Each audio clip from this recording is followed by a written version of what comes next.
요한계시록 18장을 우리가 읽게 되는데 오늘의 제목은 이 세상의 멸망입니다. 세상이 시작이 있었어요. 시작이 있는 이 세상은 끝날이 온다 그 말이죠. 기독교의 역사관은 무한한 것이 아니라 시작과 끝이 있는 것이 기독교 역사예요. 그래서 창조가 있고 종말이 있습니다. 이것이 기독교 역사인데 세상 종말이 오늘 18장에 기록이 되어 있습니다.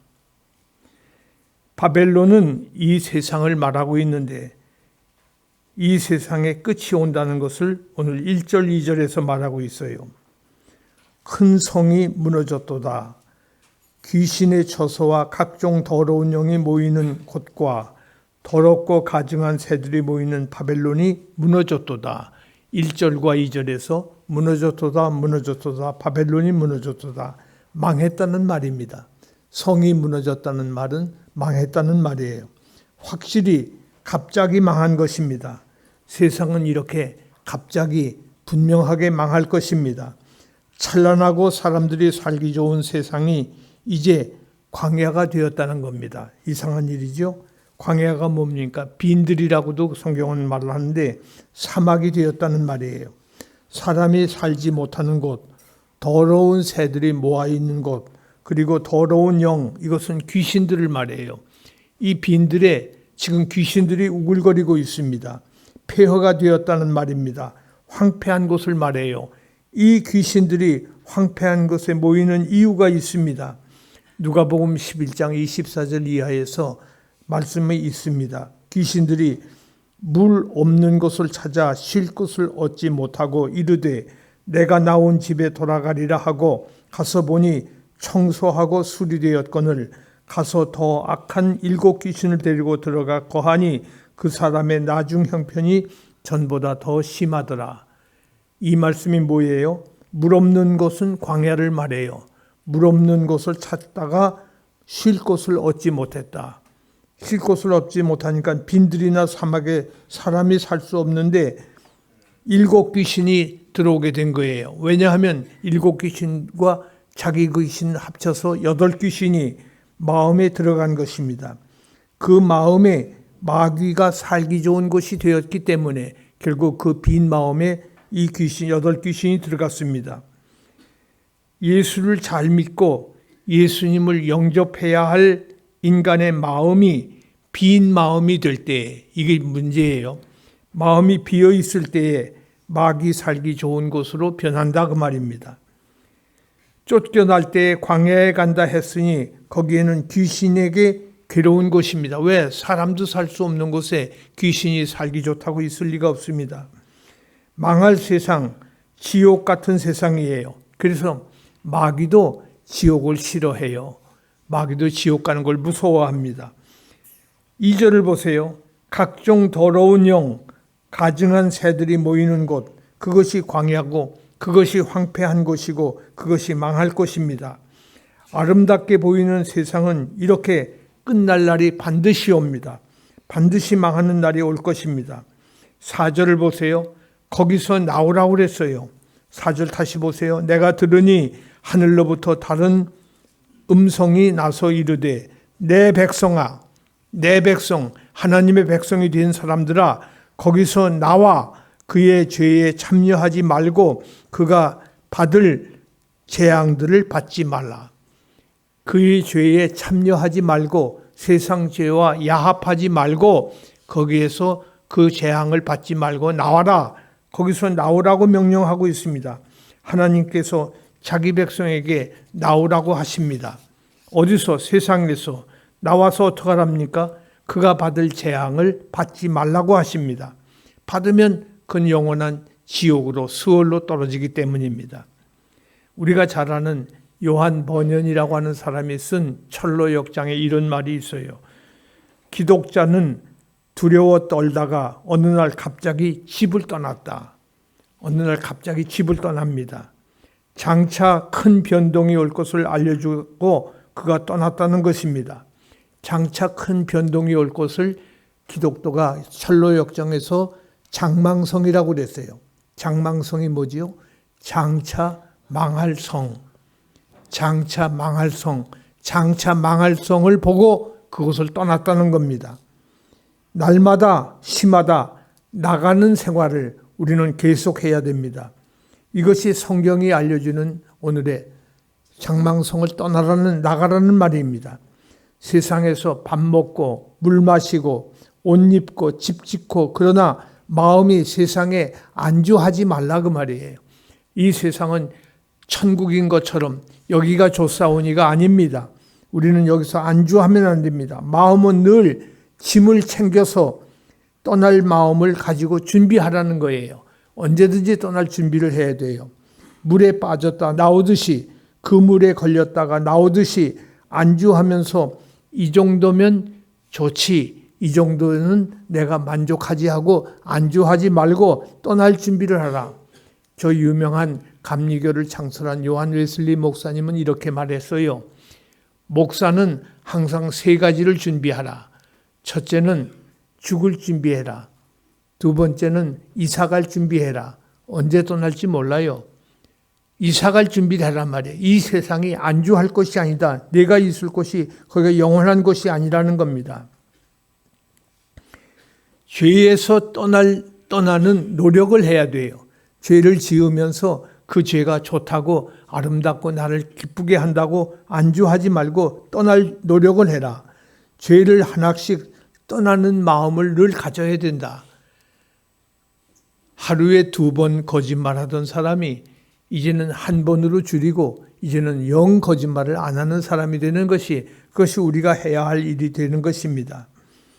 사람들이 가끔 이렇게 말을 해요.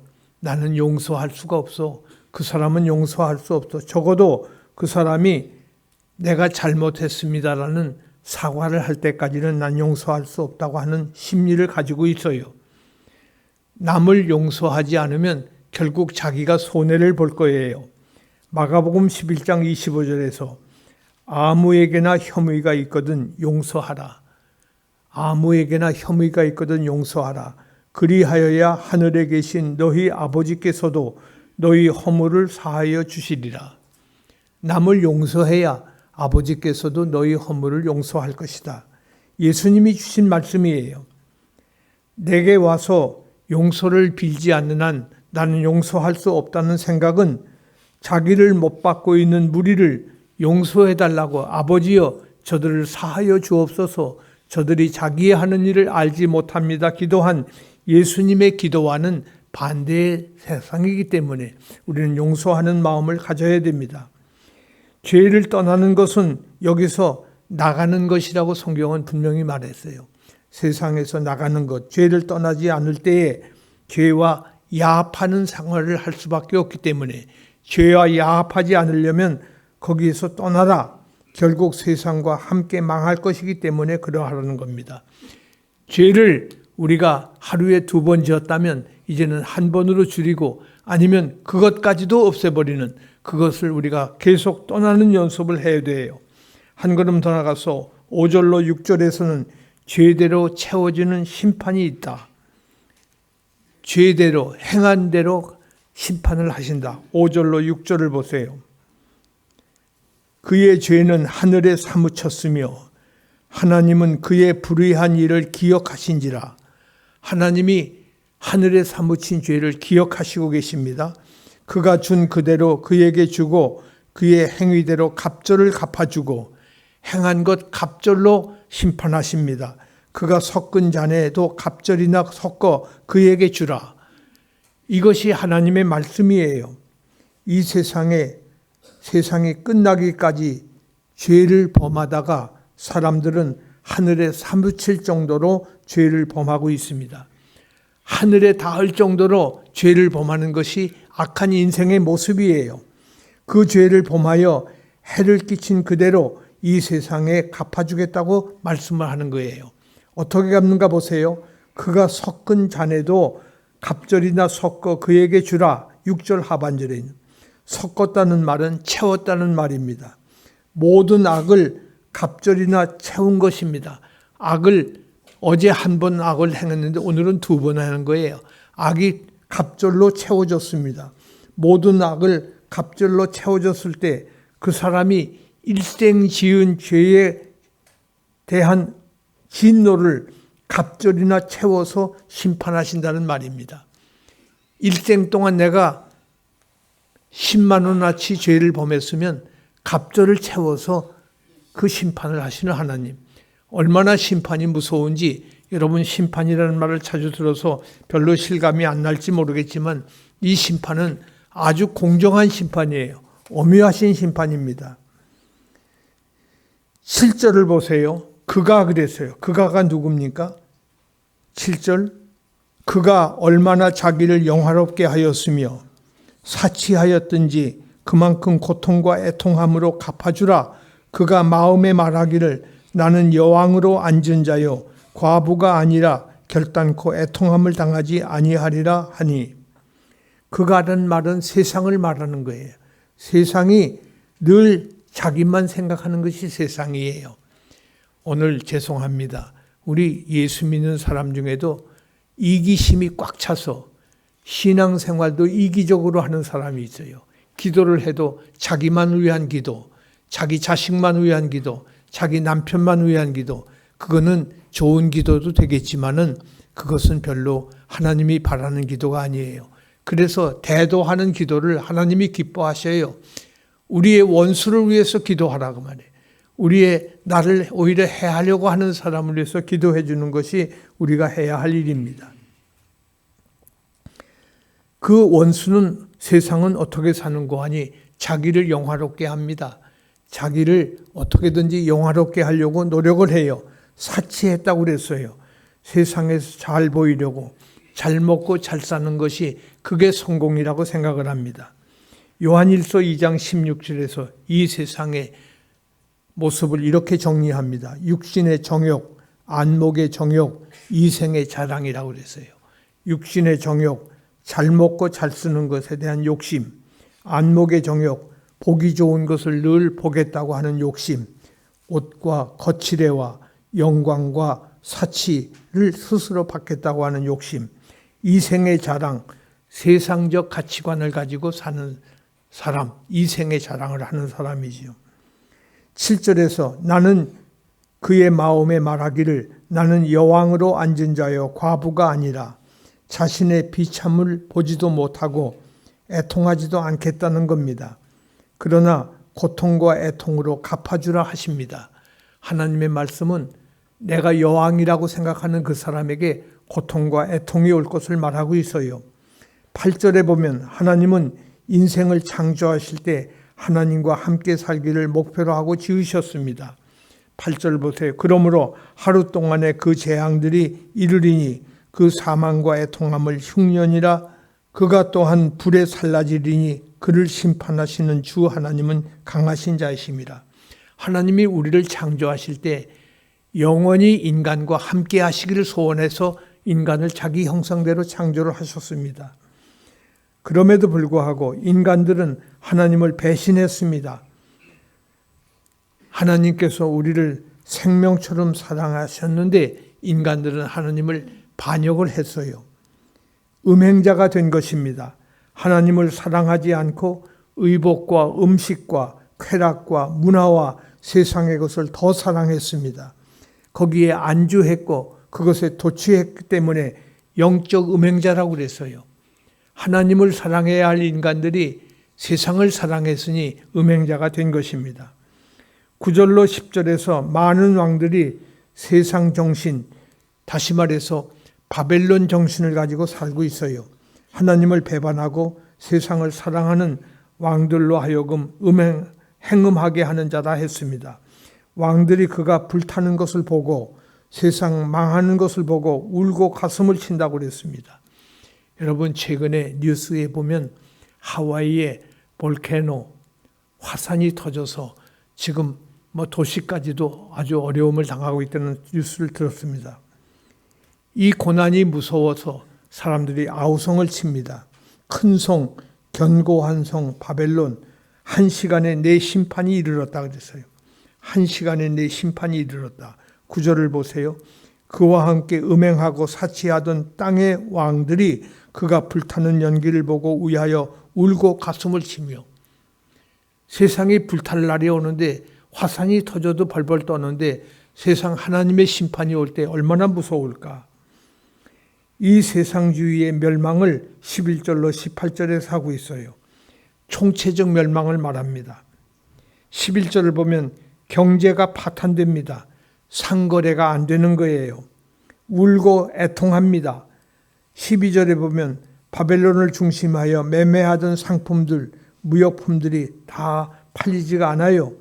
12절, 13절을 보면 끝에 매매 목록이 나오는데 13절 끝에 사람의 영혼들도 판다는 거예요. 인신매매가 일어납니다. 물건이 안 팔리니까 사람의 영혼까지 판다. 13절, 12절부터 13절 하반절을 보시면 소와 양과 말과 수레와 종들과 사람의 영혼들이라. 사람의 영혼까지 파는, 다시 말해서 인신매매가 이루어지는 것입니다. 이것은 노예 시대에만 있었던 것이 아니라 세상 마지막에는 사람까지 팔고 사는 일이 벌어집니다. 세상 끝이 되어서 그것들이 다 불탈 날이 반드시 온다. 그 불타버릴 것을 너무 애착을 가지고 기다리지 말라. 이런 것들이 일어날 때 15절을 보면 치부라는 말이 나와요. 바벨론으로 말미암아 치부한 이 상품의 상인들이 그의 고통을 무서워하여 멀리 서서 울고 애통하며. 치부했다는 말이 뭐예요? 돈을 벌었단 말이에요. 부자가 됐다. 치부를 했는데 그것 때문에 오히려 고통하고 무서워 울고 애통한다. 그럴 날이 올 것이다. 그런데 16절로 17절을 보면 여기에 이상한 말이 나옵니다. 선원과 선객과 바다에서 일하는 자들이 멀리 서서 그가 불타는 연기를 보고 외쳐 이르되. 선원과 선객과 선장이 상품을 운반하던 자들이 울고 있다는 것입니다. 이런 문화가 어디 있을까? 세상에 이렇게 망하는 거예요. 돈 벌던 사람들이 다 망해서 우는 장면이 나옵니다. 그때 신원하는 심판이 19절로 20절에 나와요. 고대 이스라엘은 슬픔의 재는 덮어 쓰는 것이 재인데 티끌을 자기 머리에 뿌리고 그랬어요. 19절에. 티끌을 뿌렸다는 말은 티끌이 아니라 재를 뿌렸다는 말이에요. 너무 슬퍼서 슬퍼하는 모습을 티끌을 제 머리에 뿌렸다 그랬어요. 불탄 재를 뿌렸다. 굉장히 슬픈 정경이 일어난다는 것입니다. 한 시간에 망하였도다. 한 시간에 망하였도다. 19절을 보세요. 티끌을 자기 머리에 뿌리고 울며 애통하며 외쳐 이르되 화이또다 화이또다 이 큰 성이여 바다에 배부르는 모든 자들이 너희 보배로운 상품으로 치부하였더니 한 시간에 망하였도다. 짧은 시간에 삽시간에 너무 급하게 망하였다. 이렇게 망할 겁니다. 세상은 순간적으로 망할 거예요. 여러분 아시는 대로 핵전쟁이 일어날 때에는 순간적으로 세상이 없어져요. 그것도 엄청나게 사라지는 거지요.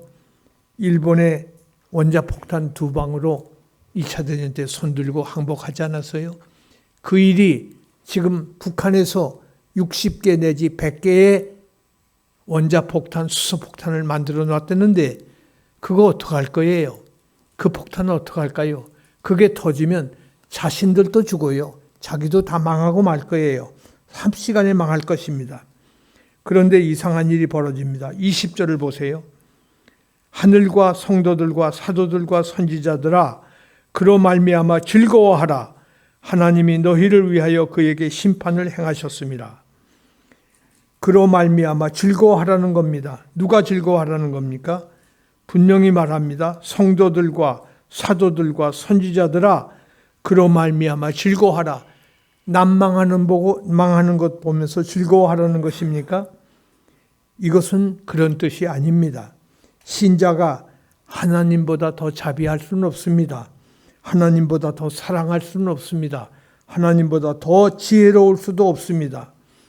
하나님의 때가 찼을 때 하나님이 내버리시는 그들이 심판을 받게 될 터인데 더 이상 소망이 없어질 터인데 마치 사과나무를 잘 가꾸고 벌레를 잡아주고 그러나 열매가 없으면, 시간을 끌어도 열매가 없으면 마침내 찍어버리라고 하는 말씀과 같이 심판이 반드시 올 터인데, 그 심판날이 성도들아, 사도들아, 선지자들아, 너희에게는 구원의 날이다. 그 일을 기뻐하라. 하나님을 대적한 불신자들에게 심판을 하시는 날, 성도들아, 사도들아, 선지자들아, 기뻐하라. 너희는 구원의 날이로다. 심판이 바로 구원이에요. 심판을 받는 사람이 있는가 하면 구원을 받는 사람이 있다. 그것을 기뻐하라는 것입니다. 우리는 하나님 앞에서 구원받을 백성들이니 기뻐하시기를 원합니다. 하나님의 때가 찼을 때 하나님이 내버리시는 것이 아닙니다. 하나님이 심판하신다는 말이에요. 21절로 24절에는 심판 이후에 참상이 나옵니다. 그 참상은 비참이라고 그랬어요. 돌이킬 수 없는 멸망입니다. 불난 집은 흉물스러운 모습으로 내버려질 수밖에 없고 남는 것이 없어요. 불난 집에 잿더미에 가보세요. 그 화려하던 건물이 우습게 보입니다. 황폐한 사막 같습니다. 이 세상은 망하고 21절에 이에 힘센 천사가 큰 맷돌 같은 돌을 들어 바다에 던져 이르되, 맷돌을 바다에 던지면 그 바다의 맷돌이 찾아지질 않지요. 큰 성 바벨론이 이같이 비참하게 던져져 결코 다시 보이지 아니하리라. 맷돌을 바다에 던져서 어떻게 찾겠어요? 못 찾아요. 그건 나올 수가 없어요. 마찬가지로 큰 성 바벨론이 이같이 망해서 이 세상에서 없어지고 사라지고 말 것이다. 22절에 아름답게 들리던 음악 소리도 끊어진다. 검은 것 타는 자의 풍류하는 자와 퉁소 부는 자와 나팔 부는 자의 소리가 결코 다시 내 안에서 들리지 아니하고, 어떠한 세공업자든지 결코 다시 내 안에서 보이지 아니하고, 또 맷돌 소리가 결코 다시 내 안에서 들리지 아니하고, 등불 빛이 결코 다시 내 안에서 비치지 아니하고. 등불이 비치지 않아요. 깜깜한 세상입니다. 햇빛도 비치지 않겠지요. 뿐만 아니라 신랑과 신부의 음성이 결코 다시 내 안에서 들리지 아니하리로다. 새로 결혼한 사람도 없다. 아기가 없습니다. 너희 상인들은 너희 왕족들이라. 네 복술로 말미암아 만국이 미혹된다. 음악 소리만 들리는 것이 아니라 공업도 산업도 다 망하고 말 것이다. 그러면 왜 바벨론이 망했는가? 어째서 바벨론은 망하는가? 어째서 세상은 망하는가? 그 말씀이 3절, 5절로 8절, 19절, 23절로 24절에 나와 있어요. 그 등불이 더 이상 비치지 않는다고 했으니 캄캄합니다. 세상이 마지막 때에 빛을 잃어요. 깜깜한 세상이 되고 말아요. 세상이 깜깜해지고 오늘 이 방에 전등이 꺼지면 방향을 잃어요. 어느 쪽이 문인지 몰라서 일리 가다 저리 갔다 왔다 갔다 하고 서로 부딪히고 난리가 날 겁니다. 신랑 신부가 없어집니다. 상업도 왕족도 다 없어집니다. 그러면 바벨론이 망한 이유가 있을 거 아닙니까? 6절을 보세요. 바벨론이 망한 이유. 그가 준 그대로 그에게 주고 그의 행위대로 갑절을 갚아주고 그가 섞은 잔에도 갑절이나 섞어 그에게 주라. 무슨 말이에요? 행위대로 하나님이 갚아주시기 때문에, 아니 그 갚는 것도 행위한 것에 갑절로 심판을 하시기 때문에 이렇게 바벨론이 망하는 것이다. 세상 잘 되는 것 너무 부러워하지 마세요. 그들이 망하되 행위한 것에 갑절로 망하게 될 것입니다. 우리는 이것을 믿기 때문에 하나님 앞에 구원받은 것을 감사하고 기뻐해야 될 것입니다. 공의로우신 하나님은 행위대로 심판을 하십니다. 죄송합니다. 목사가 사람 살리는, 영혼 살리는 일을 하는 것이 목사의 사명이에요. 그것 때문에 목사로 세운 거예요. 목사가 사람 살리는 일을 해야 되는데 목사가 죄송합니다. 성도를 고발하고 성도를 넘어뜨리려고 한다면 그 사람이 하나님 앞에 사명을 다했습니까? 그 행위를 하나님이 보고 계시는 걸 모르고 있을까요? 그가 목사라면 하나님이 지금도 불꽃 같은 눈으로 살피고 계신 것을 다 알고 있을 터인데 그 일을 알면서 행하니 얼마나 불쌍해요. 그런데 하나님께서는 갑절로 갚으신다고 그랬습니다. 위로를 받으시기 바랍니다. 뿐만 아니라 하나님이 또 심판하시는 법이 또 있어요. 3절을 보세요. 음행과 미혹이라고 그랬습니다. 3절 말씀. 그 음행의 진노의 포도주로 말미암아 만국이 무너졌으며, 음행의 진노, 음행 때문에 하나님이 진노하시는 거예요. 그것 때문에 만국이 무너졌고 또 땅의 왕들이 그와 더불어 음행하였으며 땅의 상인들도 그 사치의 세력으로 치부하였도다. 음행 때문에, 미혹 때문에 음행을 하도록 미혹을 했기 때문에 역시 바빌론은 망했다. 음행이 뭐예요? 하나님만 사랑하고 하나님만 경배해야 할 인간들이 세상 다른 것을 사랑하고 다른 것을 경배한 그것이 심판감이라 그 말이에요. 하나님 앞에 심판의 재료를 지금 자꾸 쌓고 있어요. 그것이 하나님의 심판의 대상이 될 것입니다. 세 번째로는 또 하나의 심판이 있어요. 7절을 보세요. 교만입니다. 7절을 함께 읽겠습니다.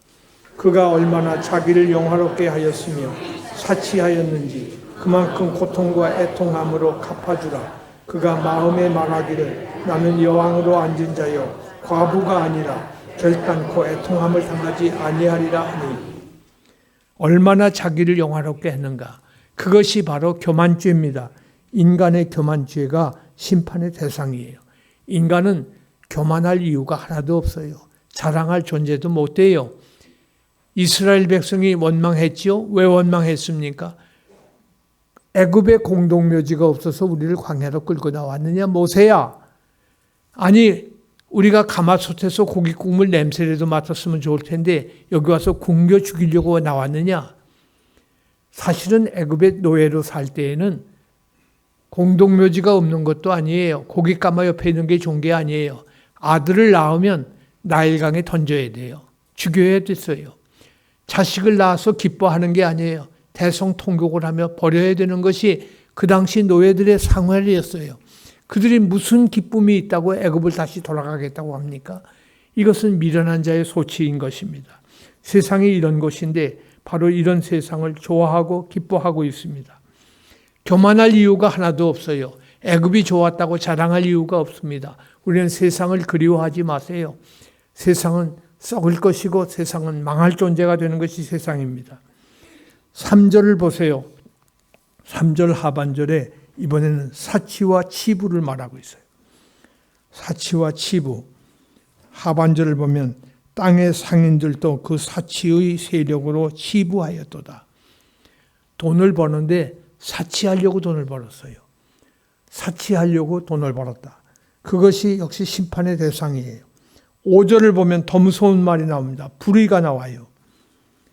그의 죄는 하늘에 사무쳤으며 하나님은 그의 불의한 일을 기억하시니라. 하나님의 의를 행하지 못하고 불의한 일을 하나님이 기억하고 계셔요. 세상을 좋아하고 세상을 따라가는 사람의 불의를 하나님은 기억하신다. 6번째 마지막으로 성도를 박해하는 일이 벌어졌습니다. 네 복술로 말미암아 만국이 미혹되었도다. 성도를 박해해요. 예수 믿는 사람을 죽이려고 따라다니고 예수 믿는 사람을 넘어뜨리려고 별짓을 다 합니다. 오늘 성도들이 고발당하는 것 너무 두려워하지 마세요. 성경은 분명히 말하고 있죠. 고린도전서 6장에 뭐라고 그랬어요? 네가 천사도 심판할 사람들인데 지혜가 모자라서 세상 법정에 고발을 하느냐? 사도 바울이 고린도 교회를 향해서 책망하는 말이에요. 다시 말해서 성도들 보고 고발하지 말라고 하는 겁니다. 제가 어렸을 때 다니던 교회가 고려파 교회였어요. 신사참배를 반대하고 옥중에서 죽은 순교자들이 제일 많은 교단이 고려파 교회인데 그 고려파 교회가 총회에서 갈라져 나왔어요. 쫓겨나왔어요. 왜 쫓겨나왔는가 하니 해방이 되고서 신사참배 다 일본 귀신에게 절을 하던 사람들이 총회장도 되고 노회장도 되고 자꾸 그러니까 회개하라고 그랬다고 그래서 그 사람들 내쫓은 거예요. 그러다가 마산의 문창교회라고 하는 교회를 교회가 고발을 했어요. 그건 우리 교단 거다. 너희 교단 것이다 해서 교회끼리 싸우는 거예요. 그것을 본 고려파 경인노회, 경기도 서울에 있는 경인노회 목사들이 장로님들이 모여서 노회 석상에, 저는 그 교회 전도사였는데 전도사로 내가 눈으로 똑똑히 봤어요. 목사님들이 노회 시간에 싸우는데 회개하려는데 못한다, 안 된다, 하라 막 이러다가 나중에 멱을 잡고 싸우고 고려파가 갈라졌어요. 마산 문창교회를 놓고 고발을 했다 이거예요. 고발한 거 하지 말라, 하라 해가지고 고발했다고 그래서 경인노회가 탈퇴를 해서 역시 독립을 해 나왔는데, 그 경인노회가 총회하고 다시 합쳤다고 그래서 그게 합동파입니다. 그래서 합동파가 된 거예요. 합동파가 뭘 여러 교파를 합치자고 하게 된 게 아니에요. 합동을 한 거예요. 통합하는 에큐메니칼, WCC가 주장하는 에큐메니칼 운동을, 성경적 에큐메니칼 운동을 안 하고 교단 간에 합치는 걸 에큐메니칼로 이해해가지고 그게 통합이 됐고, 이건 합동이 됐고, 그래서 합동과 통합이 같은 교단이다 대전 총회에서 또 갈라졌어요. 그래서 두 교파가 나눠졌는데, 풀러 신학교의 맥가브란 교수가 교회 성장학이라는 학문을 창조하고 창설해서 강의를 하면서 책을 썼는데, 두꺼운 책 1페이지에 한국교회가 부흥하는 원인은 교파가 갈라져서부터 교회가 서로 다투면서 경쟁적으로 교회를 성장시켰다. 아주 엉뚱한 얘기를 했어요. 저는 그때 그 학교 강의를 하고 있었어요. 그래서 목사님들이 많이 몰려가서 강의 뒷전에 가서 들었더니 그런 강의를 하는 거예요. 저는 한국에 나와서 제가 교회 성장이라는 과목을 학교에다가 걸고, 제가 창세기 1장부터 다시 성경을 읽고, 성경에서 비블리칼 프린시플 오브 더 처치 그로스, 교회 성장의 성경적 원리라는 과목을 제가 한국의 최초로 교회 성장학 과목을 열었어요. 성경이 교회 성장의 원리를 가르치고 있는데 왜 엉뚱한 문화적 그런 얘기를 하고 있는가 말이에요. 왜 어떻게 인류학적 얘기를 하는가, 어떻게 사회학적 견해를 가지고 교회를 성장시키려고 하는가. 그래서 제가 다른 강의를 했어요. 그런데 오늘 많은 사람들이 이렇게 세상적인 것을 가지고 살려고 그래요. 복술로 말미암아 그랬어요. 복술로 말미암은 말은 바벨론의 술수를 말하는 거예요. 이것은 속이는 거예요. 거짓으로 속이는 것이 복술이에요. 그래서 남을 속이어서 그로 하여금 음행을 행하게 하는 것, 그것이 바로 복술로 말미암아 하는 말이에요. 오늘 속이는 것은 하나님이 기뻐하시지 않는 아주 죄악 중의 죄악이에요. 심판을 받는 거예요. 대단히 송구스럽습니다만은 오늘 당회 시간에 아침에 우리 서울교회 장로님들은 아침 8시에 꼭 매일 당회 하잖아요. 주일날 되면. 그 당회는 당회가 아니에요. 기도회예요. 아침에 기도할 때 어느 장로님이 프랑카트가 붙었습니다. 근데 무슨 프랑카트, 계단 앞에 프랑카트가 전화기에 들어왔대요. 그거 보면서 보여주는 데서 한 말이 무슨 60억을 교회 돈을 갚았다 뭐 이런 하는데 검찰에 고발됐다 뭐 이런 얘기 써붙였다고 그래요. 그래서 여러 장로님들이 우리도 그 억울해서 이젠 더 이상 두고 볼 수 없다. 그러니까 맞고서 하자. 아니에요. 맞고서 할 수 있지요. 하면 좋지요. 그러나 맞고서가 중요한 게 아니에요. 잘 보세요. 서울교회가 어떻게 세워졌습니까? 처음에 세워질 때에 논현동에 어느 권사님 빌딩을 하나 지었어요. 시장에 빌딩을 하나 지었는데 그 빌딩을 우리가 전세로 얻었어요. 전세로 얻어서 한 층이 이미 나갔는데 상점을 하려고 어떤 사람이 임대를 했는데 그 집 이사 비용 다 대주고 우리가 그 빌딩을 온전히 통째로 다 빌려서 서울교회를 시작했어요. 전세금도 못 낸 주제에 뭘 하겠습니까? 그때 죄송합니다. 찬양대를 1부, 2부, 3부 저녁 예배까지 4번을 해야 되는데 지휘자가 없잖아요. 죄송합니다. 여기 서희숙 권사님 앞에 계신데 이분이 지휘를 1부, 2부, 3부 저녁 예배까지 다 했어요. 찬양대 지휘자, 솔로이스트 아무도 돈 안 받았어요. 돈 받을 수가 없어요. 우리는 그걸 교회 원칙으로 삼았어요. 그래서 그 지휘하던 분들이 장로님 되신 분들이 여러분 되시잖아요. 여러분 아시잖아요. 우리 박정선 장로님, 이문규 장로님 다 찬양대 지휘자들이에요. 얼마나 충성을 했습니까? 1층부터 7층까지 자리는 조그만데 그래도 거기 꽉꽉 차니까 어떡합니까? 이 영상이라도 설치를 해야 되는데 돈이 어디 있어요? 강대상이 어디 있어요? 마이크 시설을 누가 해놓습니까? 그 오정수 장로님이 자기 전자회사에서 다 갖다가 무료로 해놨어요. 각 층마다 마이크 장치부터 해서 다 비디오 전부 다 만들어놨어요.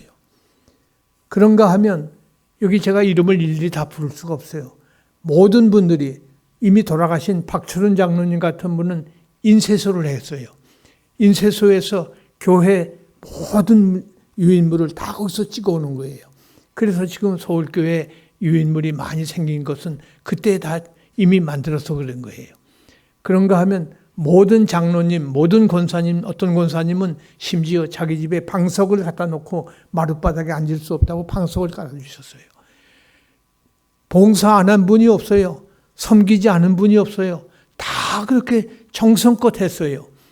며칠 전에 여러분 아시는 분은 아실 거예요. 우리 교회 설립 멤버 중에 한 분이 김증복 권사님이 계세요. 지금 우리 교회를 안 나오시는데 김증복 권사님하고 김동호 권사님 지금 연세가 89세가 돼서 생신이라고 저를 보고 점심 같이 하자고 그래서 제가 찾아갔어요.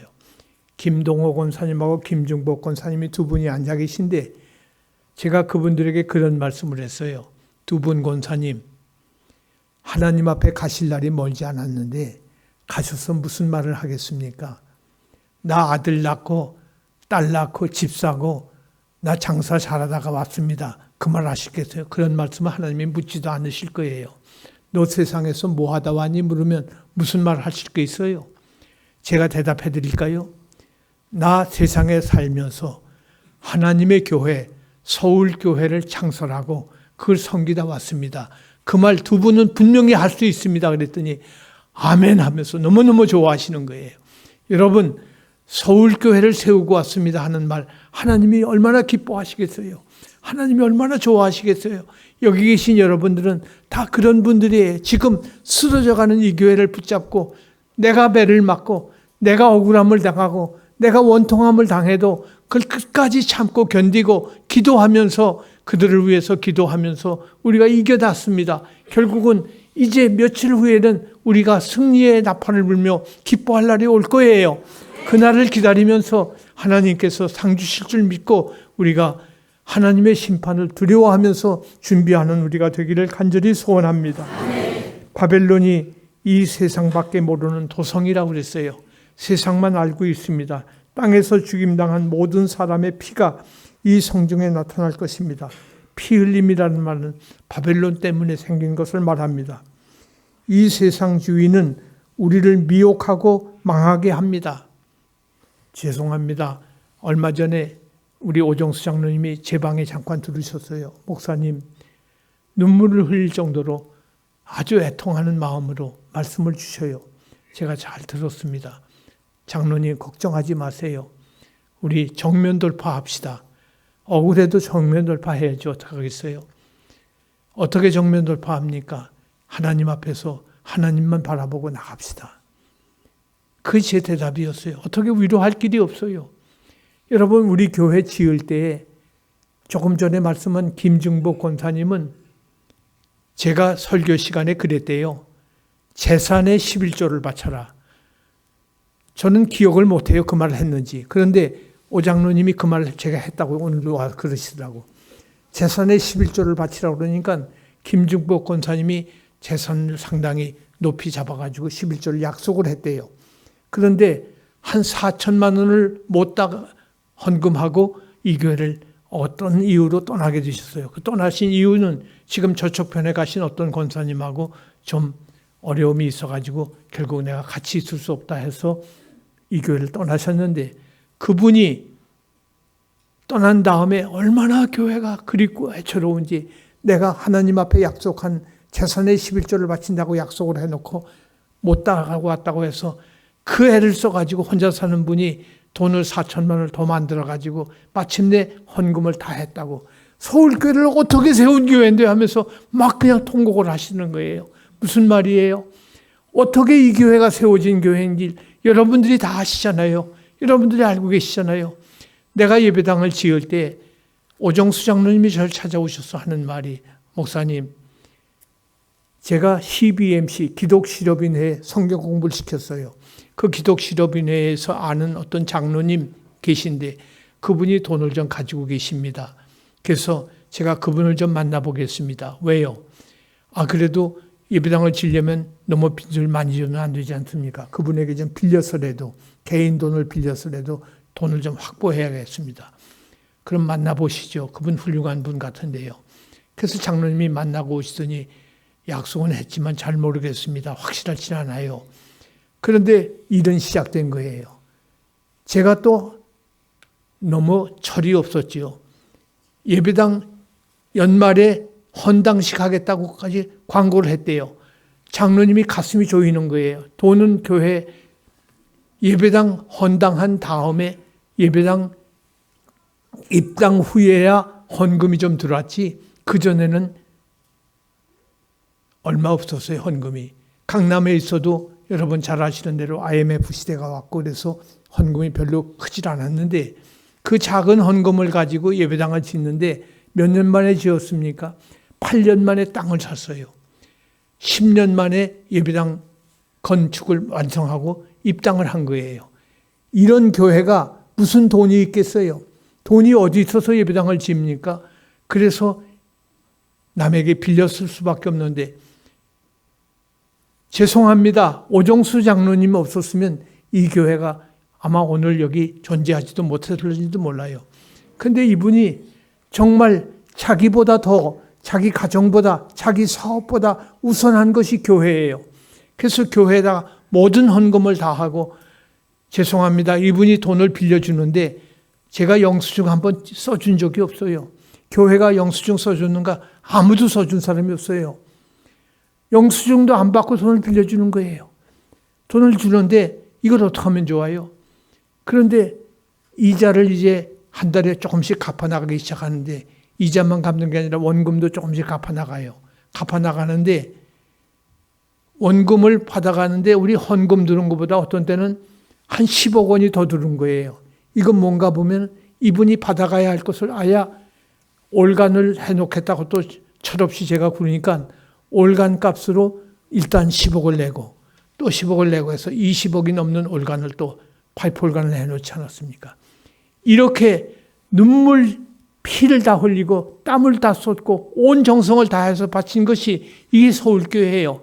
이렇게 세운 교회를 날강도 같이 들어와서 이 교회를 뺏으려고 저렇게 깡패를 동원해가지고 저렇게 해서 이 교회를 점령하고 있는 것은 하나님이 용납하지 않아요. 하나님이 절대로 그대로 두지 않으실 겁니다. 우리는 믿는 것입니다. 하나님을 의지합니다. 하나님은 공의로우신 하나님이에요.